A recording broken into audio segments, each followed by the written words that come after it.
சாண்டியனை வந்து நான் மாநாடு மலையில இருந்து பார்க்குறேன்.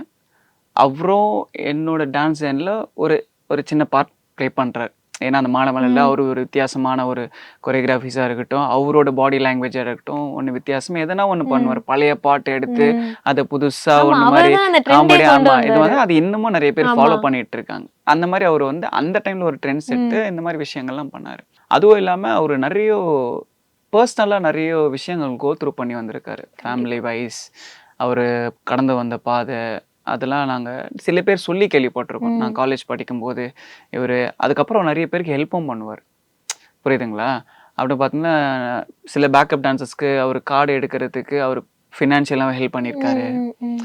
அந்த மாரி ஏன்னா, அவரும் அந்த ஒரு விஷயத்த கடந்து வந்தனால, இப்ப நம்மளுக்கு தெரியும். நம்ம இந்த வழி கோ த்ரூ பண்ணது இன்னொருத்தனும் கோ த்ரூ பண்ணான்னு தெரியுமா, நம்ம பண்ணத அவன் மத்தவங்க பண்ண பண்ண விட மாட்டோம். வேண்டாம். இவரு அவரோட ஜர்னில அவரு அத பண்ணிக்கிட்டே வராரு. அதுவும் இல்லாம யாரா இருந்தாலும் ஒரு ரேஞ்சுக்கு போயிட்டா, ஒரு இது மெயின்டெயின் இவரு ம். எப்பவும் தெரியாதவனா கூட வந்துல, "வாடா, என்னடா சாப்பிட்டியா? டீ யாருன்னே குடிச்சிட்டியா?" தெரியாது. ஆனா அந்த அப்படின்ட்டு. ஒரு இப்ப இது கூட பாருங்க, நான் கேட்ட உடனே இந்த கண்ணாடி அவருது. ஓ! குடுத்துட்டாரு.